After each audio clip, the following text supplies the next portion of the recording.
senses. I'm joined by Jenny Cornell from Summit Counseling Services to walk us through how we can connect those senses. Good morning to you, Jenny.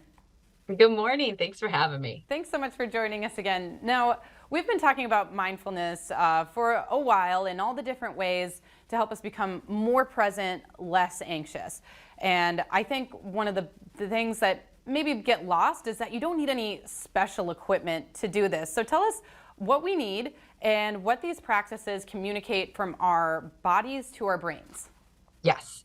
Yeah. With this practice and most of mindfulness practice, we don't have to have a lot of external things. Most of mindfulness can be practiced just ourselves. So what we have, and one thing that we don't always, I won't say always take for granted, but most of the time kind of take for granted is our five senses.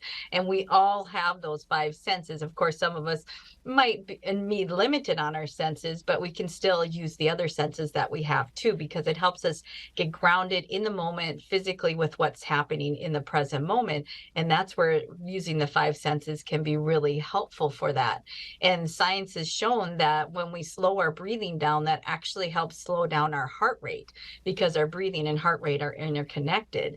And when we slow down our breathing and we slow down our heart rate, that helps slow down our thoughts and those racing thoughts. And the racing thoughts can be particularly difficult for elevating anxiety, because it doesn't give you a chance to take that moment to pause and think what's actually factually happening. When we're having racing thoughts, it's all about stuff that happened in the past or things that we fear is going to happen in the future. It's never about the present moment. And that's where the power of mindfulness comes in, is because the only thing we can control is the present moment right here, right now. We can't turn back time and go change things in the past as much as we want to. And we can't force or predict what's going to happen in the future. So the only element of control is right here, right now for ourselves. And five senses is a great way to do that, because you take that with you wherever you go. You can't forget it in your purse or forget it in your car. You got it with you. That is so true. So let's start with sound. What can we use with sound, or how do we use that to start our mindfulness practice? And like you said, it doesn't need to take a lot of time. We're talking maybe 5 minutes in a quiet room is all we need. Yep. So Yep, so let's start with sound.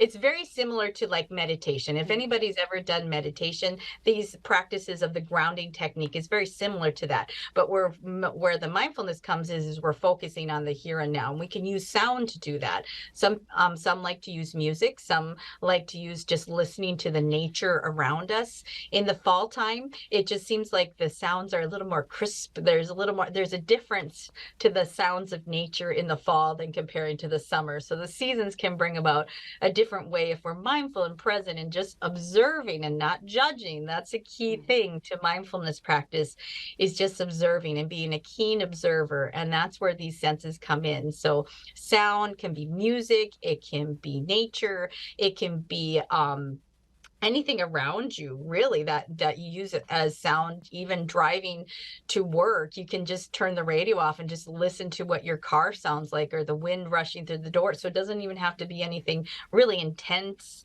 or purposeful, but any sound that's around you.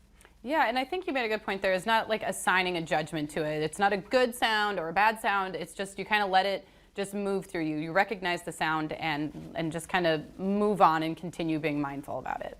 Yes, we want to be like a scientific observer, kind of labeling the facts, but not saying this is a beautiful sound or this is awesome. Because whenever we put judgment into it, that brings us into the emotionality. And emotionality can sometimes be the opposite of logic, right? And that cannot get us so grounded. So what we're trying to do is just be scientific and observe and be present in the moment. And not Absolutely. feed into those feelings of panic, because that will get us not grounded. Yep, absolutely. So let's move on to smell. We did sound. Let's do smell. How do we use smell to create a more mindful atmosphere? You know, our minds are very complex, and our memories are a lot of times attached to a lot of these senses. And when you walk into a room like at your mother's house or grandmother's house and they've been baking all day, you know that smell. You know, when you come in and you're like, oh, and grandma made those delicious cookies again, or things like that. There's memories. So our mind attaches memories to these smells. So you can use smells of anything that's pleasant or alerting or awakening, fine. Some people use lotions, this your fall time and winter time, our skin gets dry. So lotion is very popular, scented lotion. Some like to use candles. Some like to use fragrances or something natural around you. Go out and you're on a nature walk and you just smell what the air smells like, or what, the grass may smell like. We all know that smell of fresh cut grass, things like that. We can find different elements of smell around us too, besides what we can bring in by our own stuff of lotions or other man-made things. Yeah, and so now the next sense we're going to move on to is sight, which when I think of being mindful and I think of doing, these practices, I often imagine having my eyes closed. But so is that something that you do, or in this case, do you want to keep your eyes open and actually see what's around you? I think you can do either, as long as you visually, if your eyes are closed, you can visualize in your mind of what you're seeing, what colors, what shapes, factual things again, not like beautiful, putting those adjectives in there. You really want to have what's factual, whatever you're comfortable with. You can try either one and see what works for you the best. And in the beginning, I find having my eyes open and being more scientific that way, with the eyes of noticing and not pushing anything out and not eliminating anything I don't want to see or things that I don't want to experience, because that's part of mindfulness, is fully being aware of what's around us, even if it's something that we perceive might not be pleasant or may not. We don't know until we see it, but we're just observing it. We're not labeling it. We're not judging it. We're just saying it is what it is.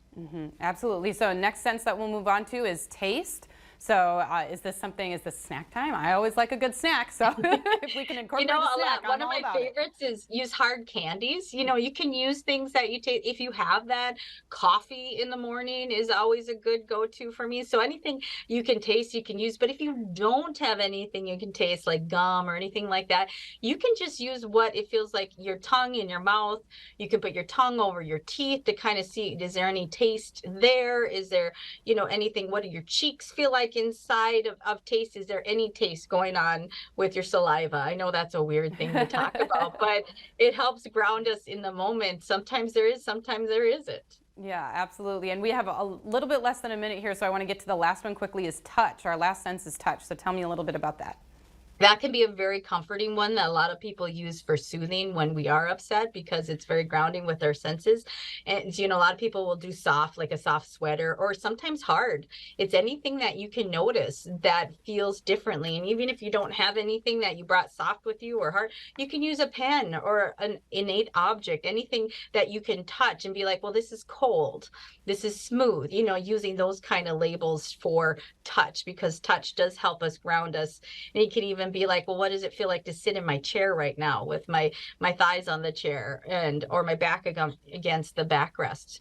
Anything in the moment of what you can sense with touch, besides just your hands, you can use all your body for a sense of touch. Wonderful. Well, Jenny, we're out of time, but the big takeaways for me today is staying in the present and not assigning judgment to the things that you feel when you are practicing mindfulness. Yes, very good. Great. You can reach Summit Counseling. You can reach us at our phone number, 701-751-0299. You can reach us on the web or on Facebook, or stop by one of our offices in Bismarck, Dickinson, or Williston. Wonderful. Thank you so much, Jenny. I always enjoy our conversations. Thank you again for joining us. Thank you so much. Thanks for having me. No, absolutely.